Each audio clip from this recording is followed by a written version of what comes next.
Everyone, and welcome. Good evening, everyone, and welcome back to the IoD Leadership Masterclasses sponsored by Rathbones. I'm Kirsty Maxey, and I'll be helping to host this event. Just while we're waiting for everyone to join the event, please feel free to introduce yourself and your business via the chat button below, and let us know where you're dialing in from. With people coming in from all over the UK and many from across the globe. I myself am dialing in from Putney in London, where it's a lovely, dry and actually quite a warm evening this evening. So I think everybody is now in. Welcome everyone, so we can get started. Good evening everyone, and welcome to the latest in our series of leadership masterclasses sponsored by Rathbones. My name is Kirsty Maxey. I'm the chair of the IoD City Financial Services Interest Group and CEO of Team Spirit. We're very excited to hear from the Shadow Secretary of State for Business, Energy and Industrial Strategy, the Right Honourable Ed Miliband. But before we meet him, let us tell you just a little bit about the Institute of Directors.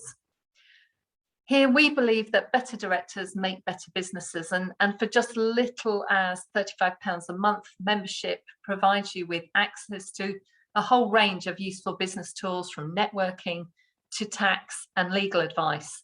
And now we have access to a whole range of lovely meeting places and lounges too. One of the key benefits of membership is access to our professional training programs, which are designed and delivered by directors for directors all over the world, and have helped to set the standard for good corporate governance. This event is part of the IoD Business Extra webinar series, which is providing insight and added value for our members.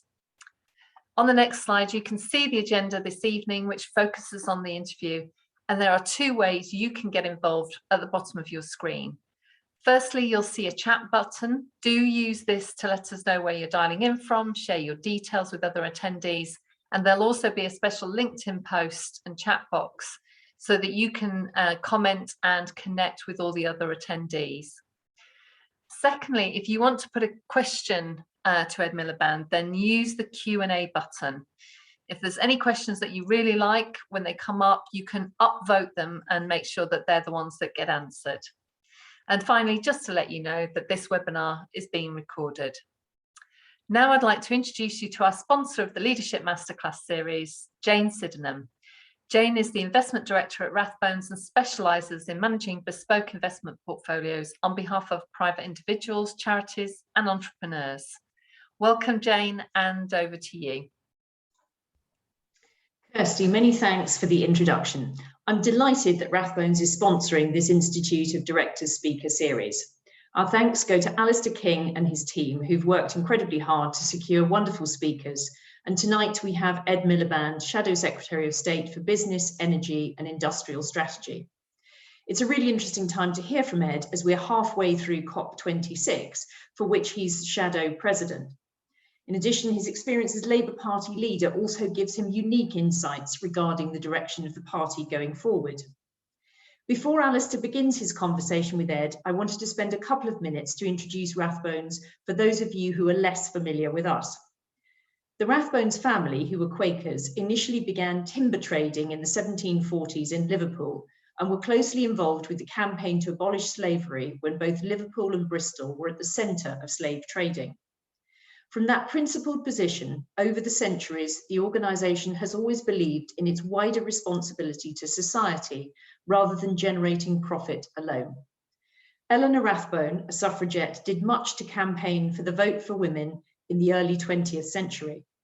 In the last few years, Rathbones has had an active role in drafting modern slavery legislation for the UK and Australian governments, and we engage actively with the companies we invest in to improve their approach to environmental, social and governance issues. With over £61 billion of funds under management for individuals, their families and charities, as well as a range of retail funds, we're able to use our buying power and influence in a positive way, at a time when our clients are more and more concerned that we act responsibly for them and future generations of the wider society. It's now my pleasure to hand over to Alastair King. We hope you enjoy your evening. Jane, thank you very much indeed. I'm most grateful to Rathbones as ever for kindly sponsoring this series. I'd like to introduce everybody to the Right Honourable Ed Miliband MP. Ed, are you able to join us? Wonderful.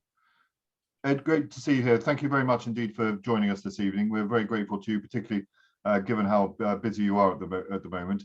Ed, instead of me going through a long introduction to you, perhaps I could ask you to introduce yourself.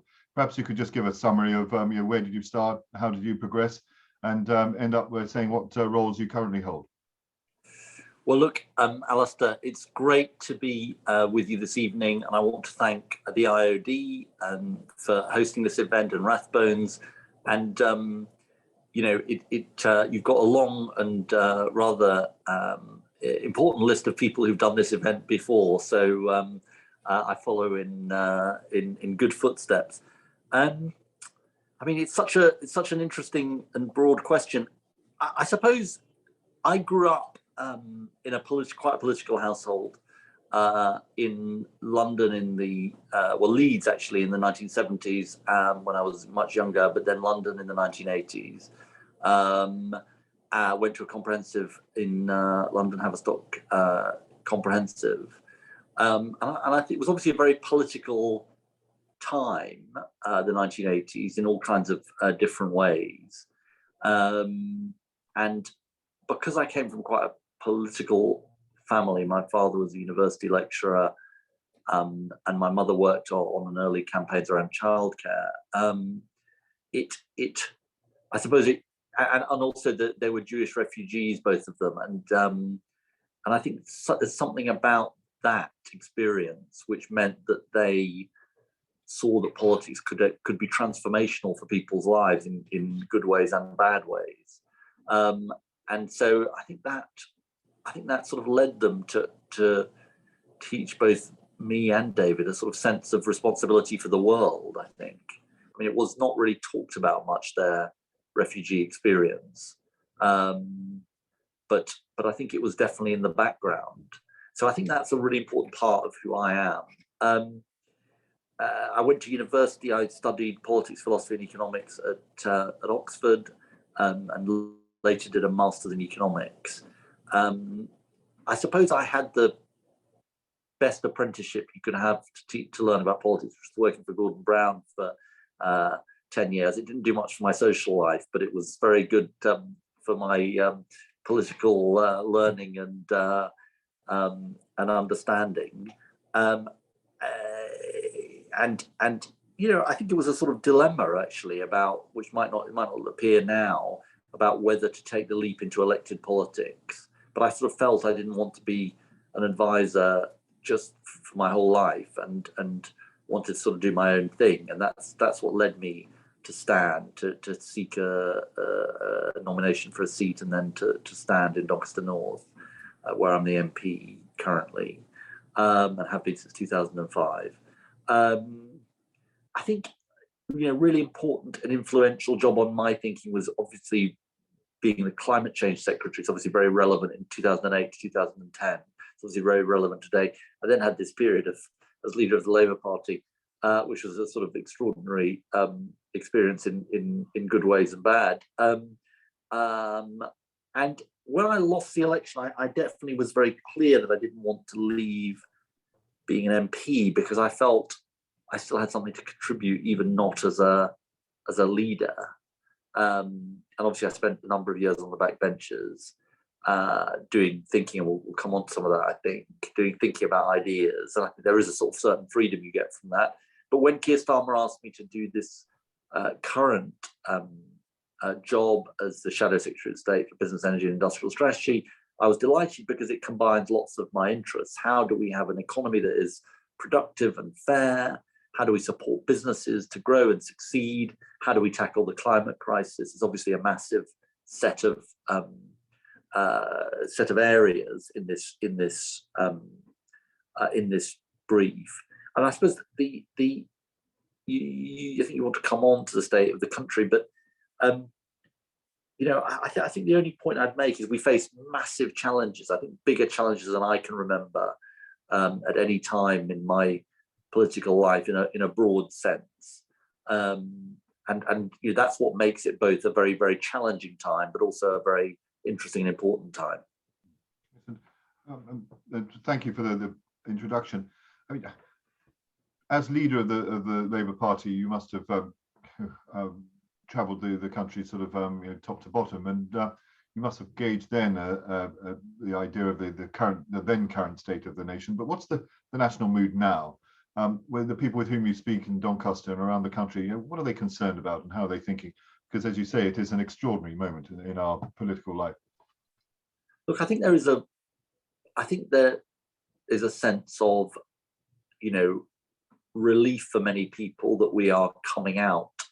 We seem, you know, to be coming out of the pandemic, or at least entering a different phase of the pandemic, because it's been such a grim time. And I would, you know, and I would highlight the incredible way, and I see it in my own constituency, that businesses have stepped up in this period. I think British business has been heroic in this period, and I think it's really important to say that and recognise it, because they've stepped up to support their workers, to support local communities.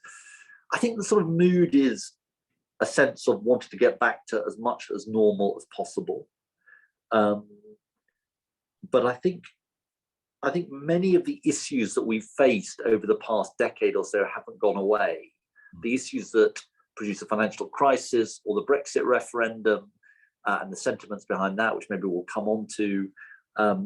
Obviously now a cost of living crisis that we face, as well as supply chain crisis. So I think there is both a sense of relief to some extent, but also a sense of anxiety about the kind of state of the economy, what's happening to people's living standards, the real crunch to the cost of living that so many people are facing, from energy prices, from inflation, from all of the issues that we know about. And also, finally, I'd say I think there is a sense of expectation. And you know, my own constituency voted more than 70% for Brexit. That wasn't obviously my position, but you know, I always say this to people when people ask, well, why did your constituency vote for Brexit in such numbers? I say it wasn't about, you know, or it wasn't simply about some of the more obvious issues that people would raise, like immigration or the relationship with Europe. It always came back to this issue, which is people saying, I want a new beginning, I want something better. You know, and that was about good jobs and decent wages that would enable them to bring up their families. Those issues, I think, are just front and center. I think people are asking, you know, people understand that the pandemic has thrown everything off course, but people are asking, is that promise, that desire for change, that desire for big change that people had, and a different kind of economy, is that going to be met? And I think that is the central, in many ways, that is the central challenge for politics. I mean, there are other challenges like the climate crisis, which we'll come on to, but I would say that's my best summation of the mood. And do you think there are people who are now more willing to involve the state into their lives than they were before? Do you think is that a transient factor, or is it going to remain, do you think? You know, I think we've learned a lot during this crisis, and I think we've seen business, the state, trade unions, workers working together at our best. And so I think, look, you're not going to have the same role for the state that you had during the crisis of the pandemic, of course not. But I think one of the things I'm most interested in is how, given the scale of the challenges we face, the deep inequalities in our country, the recovery from COVID, the climate crisis, we've got to fashion ways in which government and business work together in new and different ways. You know, often it will be government as investor, government providing a framework for businesses' creativity and dynamism and ingenuity.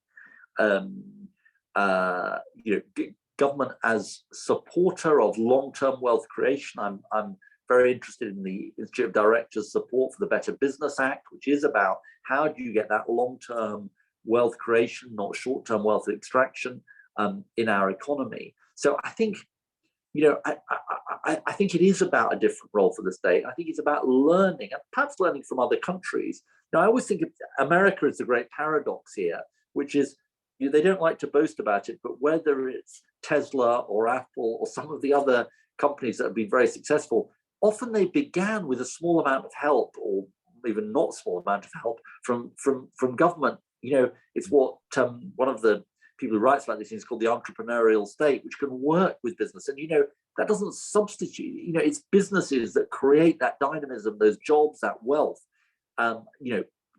SMEs and large businesses. But I think that sense of government working in partnership to make that happen, I know it's an overused word, but that seems to me to be absolutely crucial to surmounting the challenges we face. I do think it would be remiss of me if I didn't ask you something about your views on the special debate in Parliament regarding sleaze, etc. What are your thoughts on that? And do you think, will we be looking back on the events of last week as a significant moment, do you think? I think people in business will be looking on at this and saying, hang on a minute, if somebody broke the rules egregiously in our organisation, we wouldn't sort of try and rewrite the rules or, shut down the HR department. We would, we'd say, well, look, they've broken the rules and there's got to be a penalty to pay for that. And I think I'm old enough to remember the whole 1990s sleaze stuff, obviously the whole thing with expenses and so on. I think it's incredibly important for our democracy and for our country that we uphold the standards in the way we work. And if I can put it this way to you, Alastair, I think it's important that I think we have a trust issue, which is, are the decisions that are being made by government, by Parliament, being made on the basis of what's right, not what's kind of being financially promoted? And I think that's the key thing. Is it on the basis of financial interests or the public interest? And we've got to stand up, and we've got to be shown to be standing up for the public interest. And so I think that's the, that's the kind of long-term importance of this. The public, for our democracy, it's incredibly important that it's clear that the public interest comes first in the policies that members of Parliament, ministers, the government is promoting. Thank you. If I could move on to some questions in relation to your portfolio. I had the pleasure to interview the person you shadow, Right Honourable Kwasi Kwarteng MP, in May, and I asked him what were his top priorities and what was his inbox. But I just wondered, if you were Secretary of State at BEIS, what would be top of your priority list at the moment, and how would the approach differentiate from that adopted by Kwasi? I think I'm very interested in observing what's happened in politics, because when I was Labour leader, David Cameron would cast doubt on my analysis of the way the country was. So he'd say, when I'd say, look, we have these deep issues of wage stagnation and we need higher wages, higher skills and so on, he would sort of say, well, actually things are going pretty well. The government now plays a different tune, which is they sort of say they agree on these objectives, which is, it's good if there's agreement on that. I think the question is there a proper plan to take the country from where we are to where we need to be? And I'm very struck, Alastair, looking at the recent budget and how low the growth figures for our economy are when we get to the end of this parliament, 1.3%. And if you want to properly fund your public services, if you want to keep tax rates at a reasonable level, you've got to have the growth. People often say, well, the tax burden is highest in 60 years. Our public services don't seem to be that well funded. How have we got to this situation now? Okay, part of it is the pandemic, but part of it is not that. Part of it is that, your tax burden depends on, obviously, the level of taxes, but it also depends on the denominator, i.e. how big your economy is. And it's that growth in the economy that we need. So now what would we do to make that happen? And how do we differ from the government? I think I've mentioned the idea of a partnership. I think there needs to be a plan. I think we don't have they say they've got a plan for growth, the government, but I don't feel there is a plan. Take this issue of the supply chain crisis. We've known this issue of what's happening with Brexit and what it's going to do to the workforce is coming in broad terms for a number of years. Where is the plan so that businesses can recruit the skilled people they need? And I must say, I don't like the government turning around and just blaming business and saying, well, it's somehow the business's fault. It feels to me like we've had a big supply shock in terms of the available labour force, but government policy doesn't seem to have materially changed. So there needs to be a plan. Secondly, I think government does need to make the investments we need as a country. And I highlight the pledge that our Shadow Chancellor Rachel Reeves made on green investment, the 28 billion each and every year between now and 2030. What's the point of this? The point of this is, if you take the steel industry or if you take the automotive sector, it needs a big transition. Now, it's right to be ambitious on climate, but we're only going to get that transition and make that transition successful if there's a proper partnership between government and business to make it happen. If we say to the steel industry, for example, well, you need 6 billion of investment approximately over the next 15 years to get to net zero emissions, but you're going to have to do it on your own. It's not going to happen. We won't have a steel industry. So that's why we said, look, half and half, government to invest in partnership. So secondly, it's this investment piece. And thirdly, I just want to highlight that what I mentioned earlier about the Better Business Act, because I do think there are issues about putting the right rules in place. We need the right incentives in our system, whether it is the way that Section 106 works, the issue of what's the kind of framework for fiduciary duty and all of that, whether it's the kind of investment that we have available to business and the role of the National Investment Bank, potentially regional investment banks. I think, what is the framework we're putting in place? What are the incentives we're putting in place for that long-term wealth creation, rather than short-term and often not very successful wealth extraction? So I think that gives you a broad sense of the kind of approach that we will be thinking about. Okay, that's interesting. I want to link what you've just said in relation to the name of the department that you shadow. It includes the words industrial strategy. They do have a slight 1970s ring to them. I mean, those with long memories, I think you and I perhaps can just about remember it, the NEDC and NEDI and all these sorts of things. And the idea is the days of government picking winners. We were both watching Play School. We were. That was happening. Come on. We now pretend we remember it exactly. But I just sense that. I just wondered, what do you think? I mean, would you have an industrial strategy trying to pick winners, or do you think that's something that you'd leave to the market? I don't think picking winners is the right way to describe it. You definitely need an industrial strategy. I think any self-respecting economy now thinks how it goes to this question of these challenges we face and the need to work together.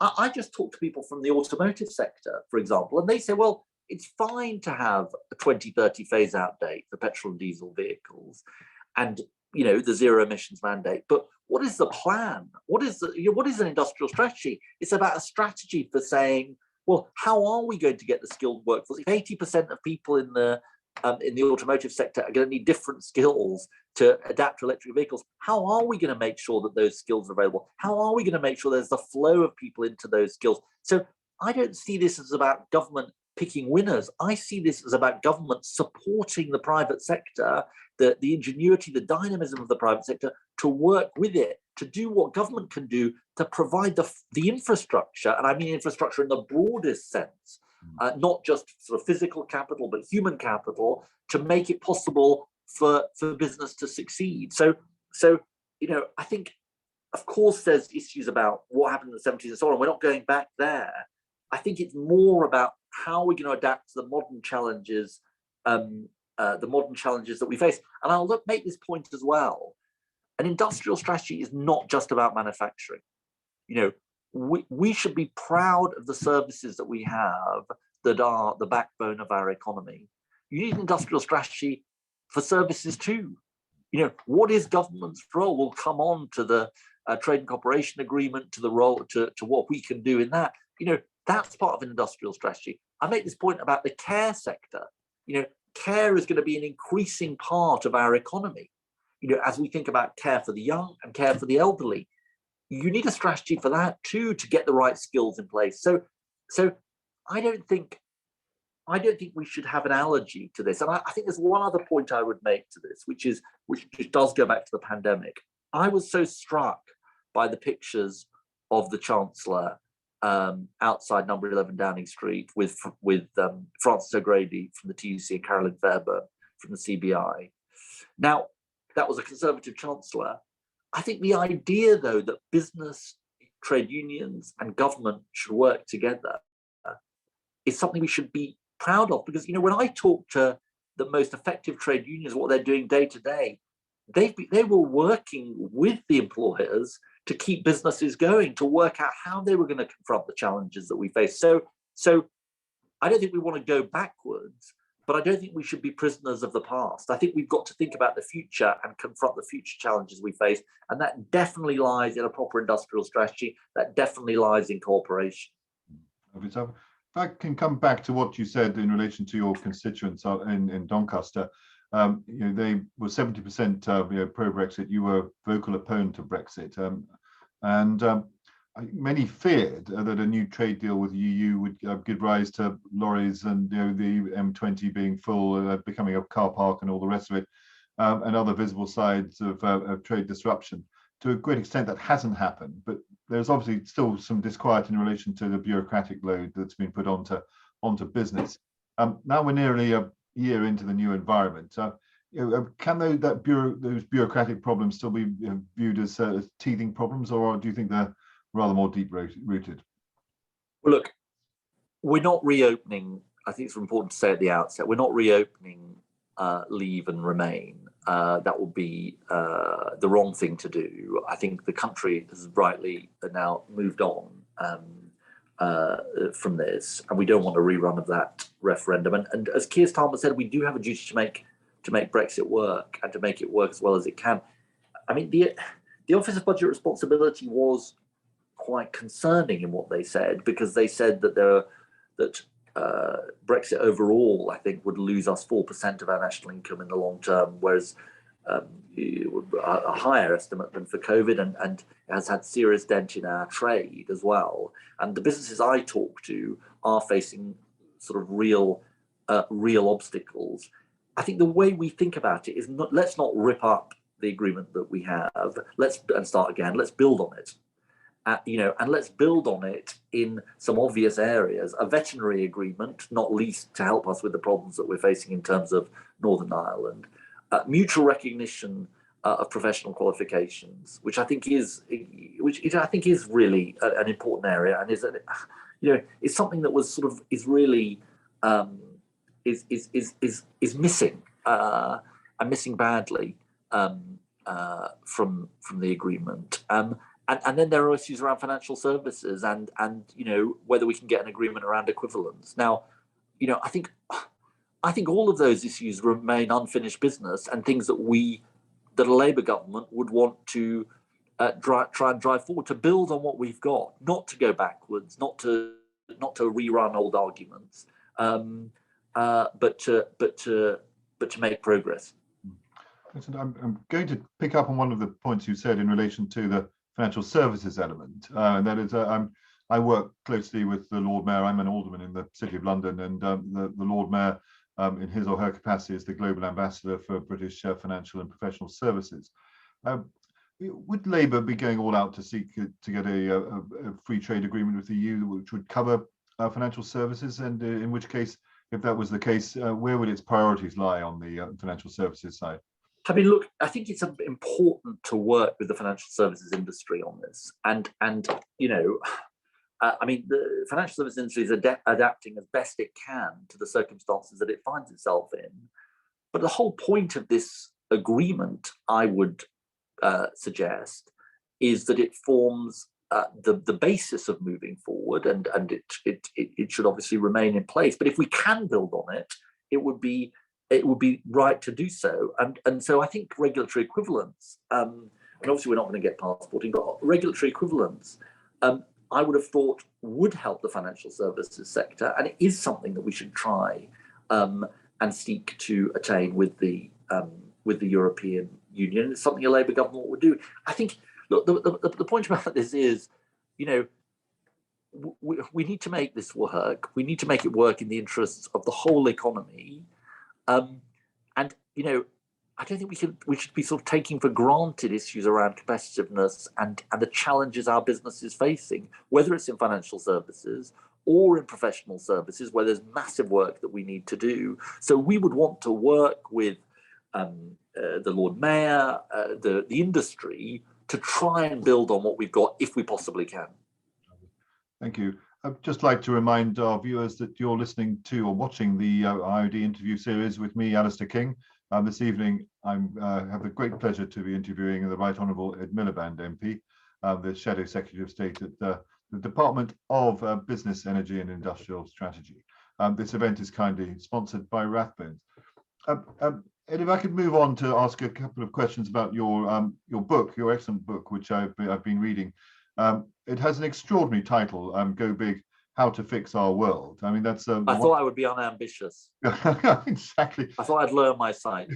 Exactly right. Could you give us an idea of what was the motivation behind writing that book? I mean, look, I'm really struck, Alastair, that it goes back to something I said at the outset. I'm really struck about the scale of challenges that we face. I mean, I spent the last week at the Glasgow Climate Conference, and I will be back there later on in this week. And we really do face, as all of your viewers will know, a climate emergency. And I think business is absolutely central to tackling this emergency. And just to take that climate emergency as one issue, or to take the need for good jobs at good wages as another, I don't think you can look at those issues and think, well, the answer is small tinkering around the edges. You know, if you think about what we need to do on climate, we need to move really fast in changing the way our economy works. Now, sometimes people can talk about this and they say, well, it's like a war. I've sort of become convinced that terminology may not be that helpful. You know, when you look at the costs of this, it's something like the Climate Change Committee says 0.4% of national income net cost each and every year. So that isn't a huge amount of money, certainly not compared to COVID, for example, and the amount that has caused. But it does require big change. And it does require big change in the way things we do. But here's the thing. So my book is really saying, look at the problems we face. We do need big change to address the problems that the country faces. But also there are big opportunities. If we really adapt and really are first movers when it comes to climate, I think there is huge potential in terms of jobs, in terms of air quality, green spaces, all of the things that people really value in their lives. So I think it's trying to be optimistic that there is an agenda to change things which can be really positive. I'll make one other point to you. You know, what was the appeal for my constituents of Brexit, just as an example? It was that promise that things could be different and things could be better. And I think giving that sense of hope, not false hope, but giving that real sense of hope, wherever you are in the political spectrum, is incredibly important. Because I think if we look at the financial crisis, if we look at what happened with Brexit, if we look at some of the inequalities and issues that COVID has exposed, I don't think we should look at those issues and think, okay, well, we can just carry on with business as usual. I think the country we do need to build something. We do need to build something better, a higher wage, higher skill, more productive economy. And I think there's a real prize for us, because I'm incredibly optimistic about Britain. I'm incredibly optimistic about, you know, the businesses we have in our country, the people we have in our country, the ingenuity we have, that we can tackle these crises we face. You mentioned your time at COP, etc., and it was interesting to see that you were in 2009, the UK's Environment Minister at the time of COP15 in Copenhagen. Has it been a bit dispiriting to see, you know, here we are at COP26, all those that water under the bridge, and yet some of the same issues are still sort of still untackled, or do you still have that sort of optimism that you've mentioned in relation? I met a guy in Glasgow actually, coming back on the train on Saturday, and he said he said to me, "How's the COP going?" I said, "Well, it's hard to tell at the moment." And he said, "Clues in the name, isn't it? COP26, you tried 25 times before and you haven't succeeded." Which I thought, you know, I could spill millions of words about this, and he sort of rather kind of said it in a much more pithy way than I have. I think there's a paradox here. Alastair, which is that the world is definitely moving on climate. I think it's modest progress in Glasgow. I think if you look at the sweep of the last 10 years, there's significant progress. I think the problem we have is that the modest progress of Glasgow and the significant progress of the last 10 years is still not nearly fast enough compared to the scale of change that we need. And you know, I'm going to be sort of nerdy for a minute, even more nerdy maybe, which is we need to halve global emissions this decade by 2030, having seen them rise inexorably for the last couple of 100 years. And that is a big sort of bending of the curve that we need. And it's really, really tough. Now, I think the world can do this. You know, we're not going to do it all in Glasgow. The world can do this, but we've got to tell the truth about where we are in order to make the progress we need. And do the people of Doncaster, do they say the same to you in the sense of this is what we need to have as our priority? Or people really, sorry to interrupt, people really care about this, but people are asking this question, which I think is absolutely crucial, which is this, and I think businesses are asking this question, including particularly SMEs, but also larger businesses, is this going to be fair for me? Is this going to work out for me? And that's where I think this investment pledge that we've made is really important, because it's saying, look, you know, this is a big transition. It's a one-off transition, which is unusual, to put it mildly, by historical standards. It's right for government to invest. It's right to borrow to invest, because the costs we store up for future generations, if we don't act, make not investing the imprudent, irresponsible, reckless choice. And if we do make that investment, we can then make people being able to change the way they heat their homes, people making the transition to electric cars, businesses making the transition, including SMEs, who I think we need to help to make the transition. We can make that possible for that to happen. So I think people are absolutely with us across all groups, across our society, in wanting this to happen. But they're also saying, is government going to be consistent in this? You know, I think cutting air passenger duty in the budget was a very unfortunate signal that the government sent, because it made people think, well, hang on, are the government actually serious about this issue? So I think there's a real challenge for government, which, as you will know, you know, joined upness is not government's strong suit. I mean, governments of all parties. It's to find a way to make sure that it does speak with one voice on this issue, because I think that's the only way we take the public with us. And it's interesting what you say about SMEs. We know, you can imagine, we've got a large number of people who've started their own SMEs among the audience tonight. One of the issues that they bring up when I speak with them is the difficulty in attracting talent. You know that the UK suffers from skill shortages in some fields, such as advanced coding and other key areas. Do you think that the points-based system in relation to immigration, do you think it's flexible enough to allow those shortages of skills to be addressed, or is there a better way of doing it? I think it needs to be flexible enough to do this. I think it's also right to say this, though, that we need I think the first answer for us when it comes to filling the jobs and the vacancies that there are has got to be to revolutionize our education and skills system from top to bottom. Because I think, you know, I think people will be thinking, you know, and there's obviously short-term issues about HGVs and so on, where, you know, the obvious option, the only option that seems to be available in the short term to really make a difference is the visas and so on. But I think this goes back to my point about public policy. Why has public policy not adapted? We've known this change is coming. We've known the points-based system is coming. So our focus is, how do you build a skills system? How do you build an education system that can get businesses the workforce that it needs? And, you know, just in the short term, I've said that there needs to be a minister who's in charge of this supply chain crisis that we face, because it is crosses so many departments. They need to work with business sector by sector and say, right, where are the gaps? Where are the gaps? How are we going to fill them? What are the skills needs that we have? And how can we, as the first resort, as the first thing we try and do, fill them from the workforce in the UK? A business person from the British Chambers of Commerce actually was making this point to me the other day on a call. You know, maybe some answers might be not the thing that is immediately the most obvious thing. For example, changing our childcare system can potentially release us a whole new set of people who can come back into the workforce. So I think we've got to, I often feel that public policy, and as I said, it's not just a criticism of this government, is terribly slow in reacting to events. And we've seen a massive change in our economy, and we need to change with it.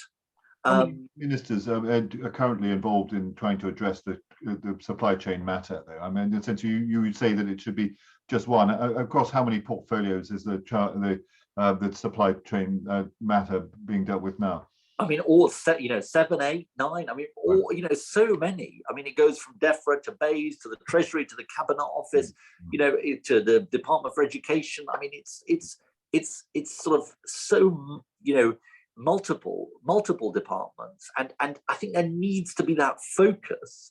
And that task. Now, it would be much better, and maybe opposition say this, to have begun this earlier, but we are where we are.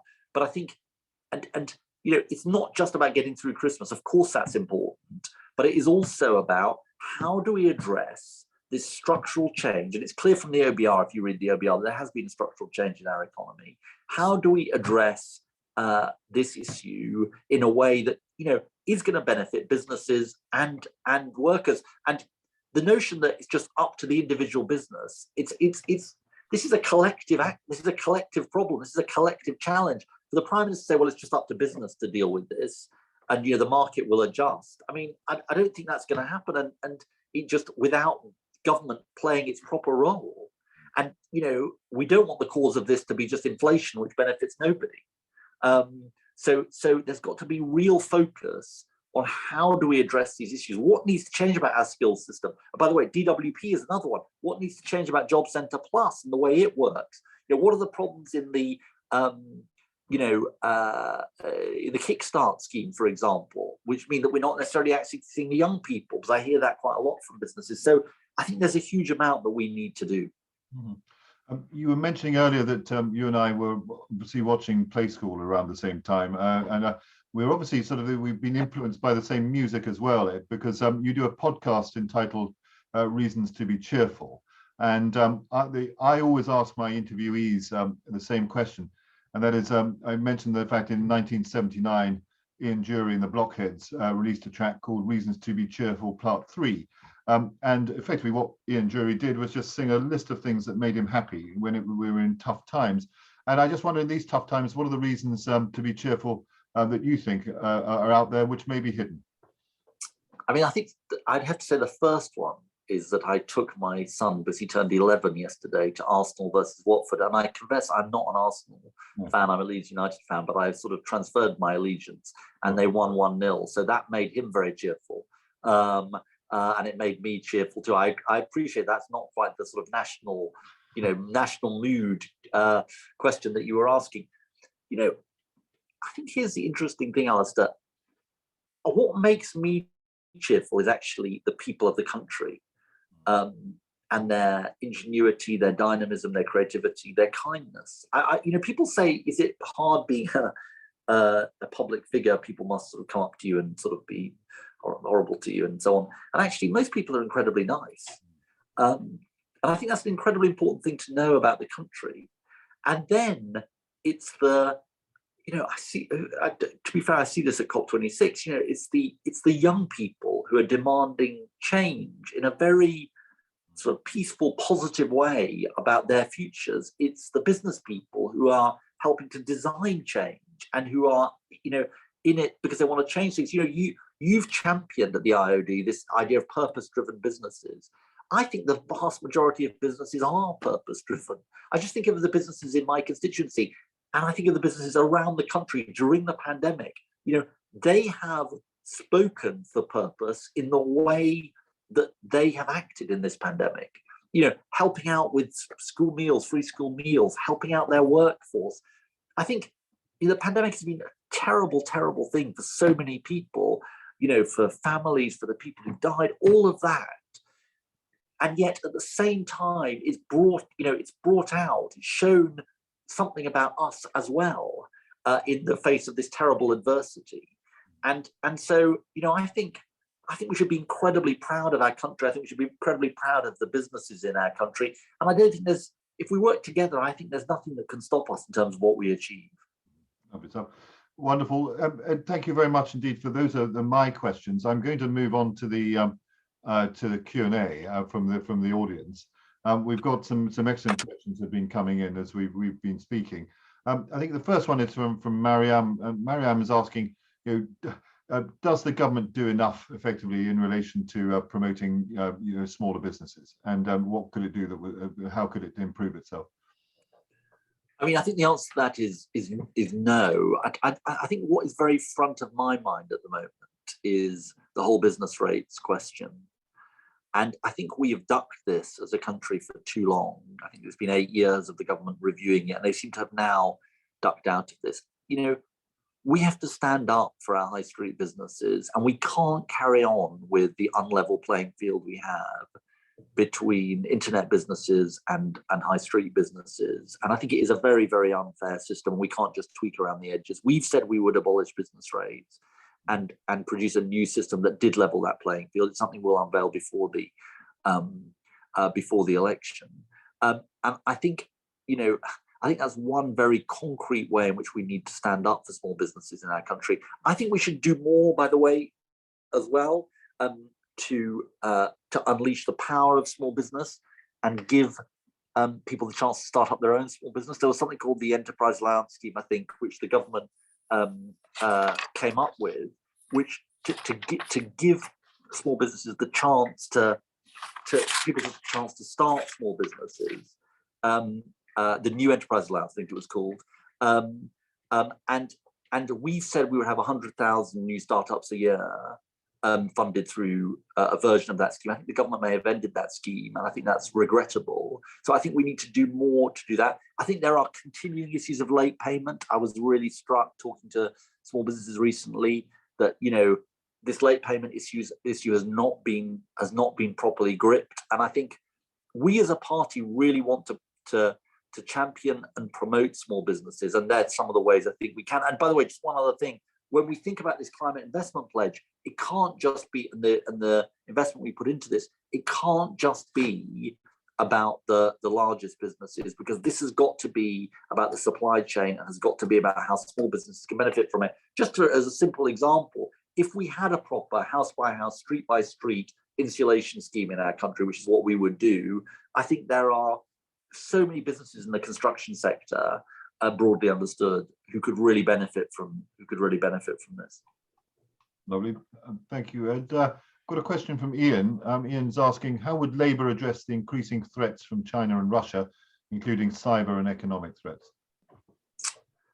Look, I think we need to take this really seriously, because these are national security issues. I'll just give you one example in my own portfolio. I think when it comes to nuclear power, we support new nuclear power as part of the energy mix.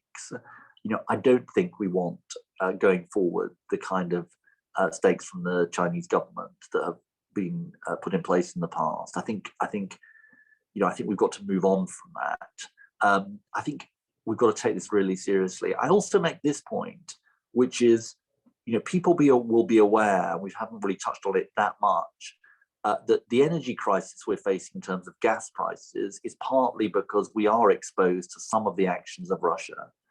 And I think, resilience and security actually comes from moving further and faster on this whole agenda of net zero emissions. So it might look like a sort of climate friendly thing to do, but I think it's also an energy security friendly thing to do.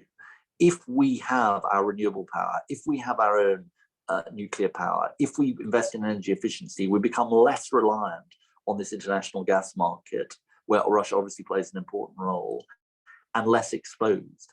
So there's some of the things we need to be doing, and obviously cybersecurity has got to be part of that too. Understood, thank you. I have a question from Russell, and he's asking about corporation tax and companies paying their fair share, such as the big tech companies, Amazon, etc.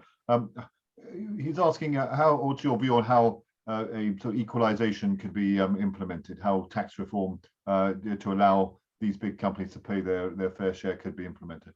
Well, look, it's incredibly important. We have got this agreement now on a minimum global corporation tax, and I think that is really important. And I think that is a very, very important step forward. I think part of it is going to be proper implementation of that now, and I think it does make small businesses and medium-sized businesses and large businesses that are paying their fair share of taxes incredibly annoyed when they see this profit shifting taking place. So I think part of that is that global minimum and implementing that global minimum. But part of it does also go back to this business rates question, because it's not just the profit shifting that we see, it's also the actual tax regime that we have in place. And the tax regime, really discriminates in a bad way, in a hard way against businesses with premises and in favor of businesses that don't have premises. And that is, it goes back to something I said earlier about the speed at which government reacts to changes. It's almost like we have a business rate system designed, frankly, for the pre-internet era, and that makes no sense at all. So I think part of it is about the global minimum and making sure we implement the global minimum properly, and part of it is also about the whole issue of the high street, and then cracking down on tax avoidance wherever we find it. And Britain cannot be the centre for companies or individuals that want to avoid taxes. Lovely, thank you very much. I've got a question from Chris. Chris is asking, where do you stand on supporting businesses in the fight against climate crisis? For example, do you prefer voluntary agreements or legislation in order to try and level the climate playing field?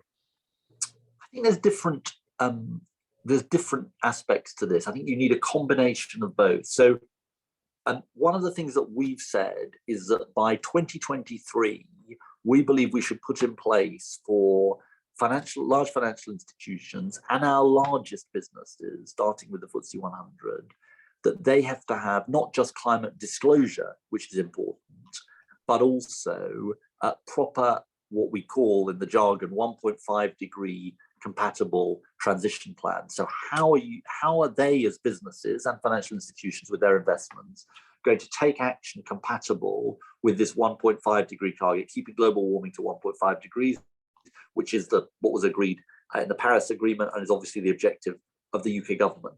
So I think for the largest businesses in the country, financial institutions, I think we can start with we can have a mandatory approach. I think that's the right thing to do.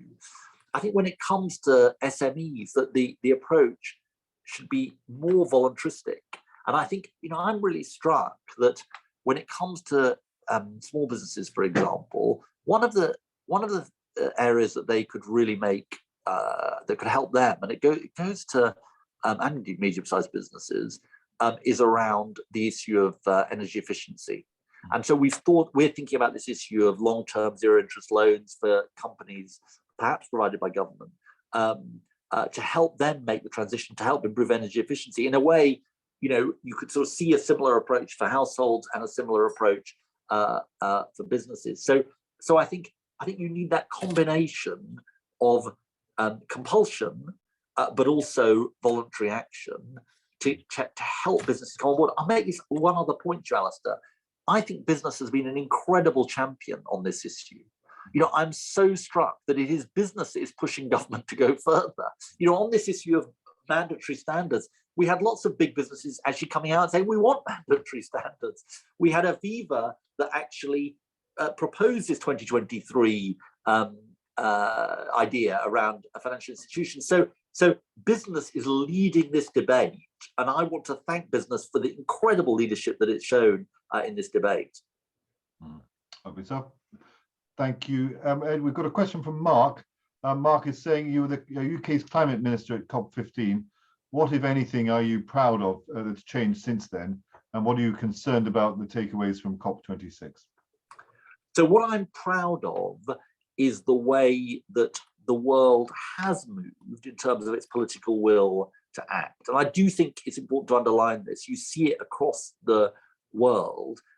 No major country is moving fast enough. That's what the official experts say.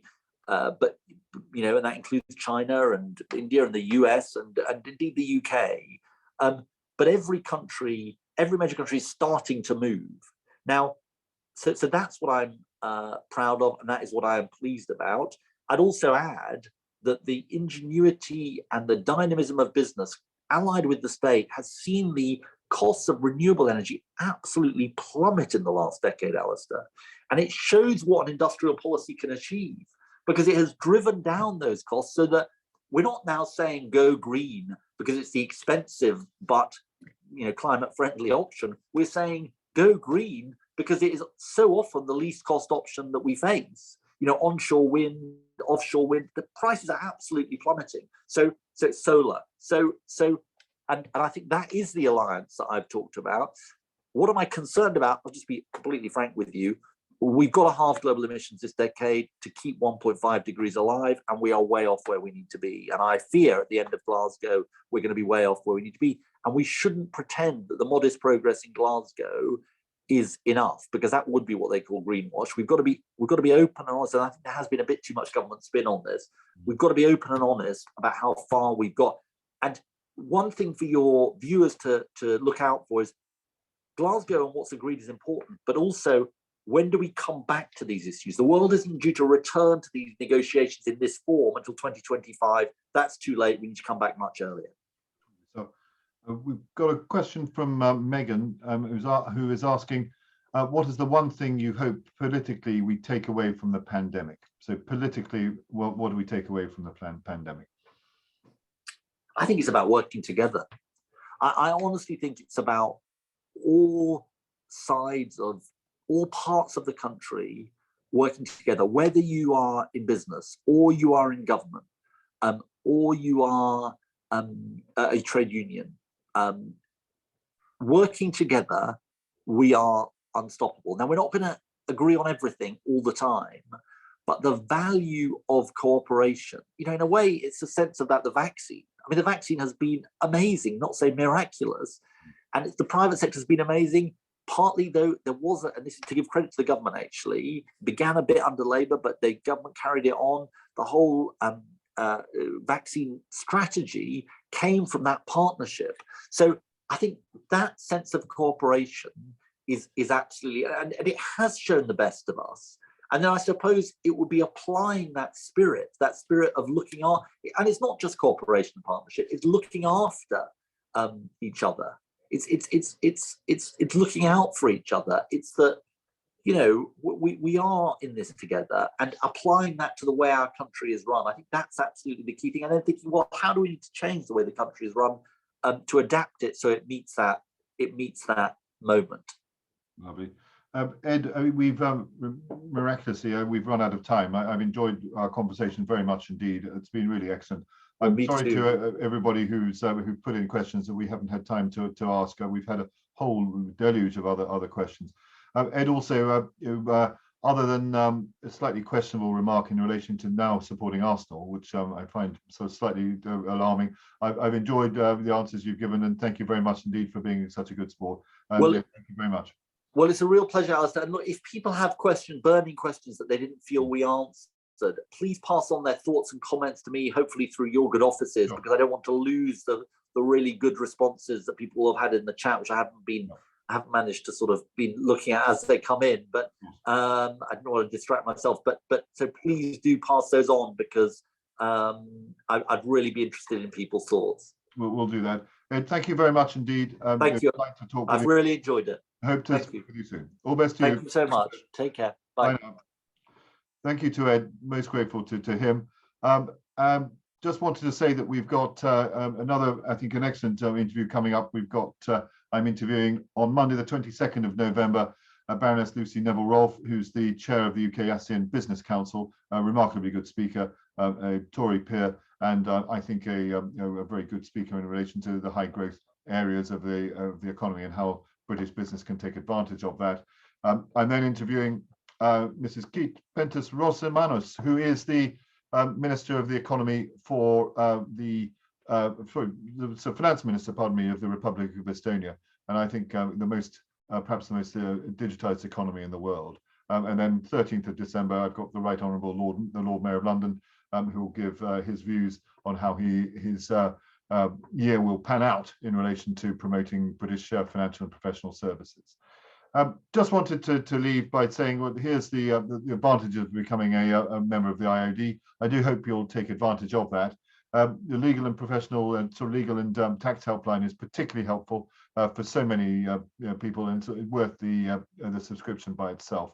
We have some remarkable courses and really excellent set of things to look at. Hope you'll look at iod.com. Just leaves me to say thank you very much indeed to our sponsors, Rathbones. Jane Sydenham, thank you for your remarks, and for the team at Rathbones for their continual support.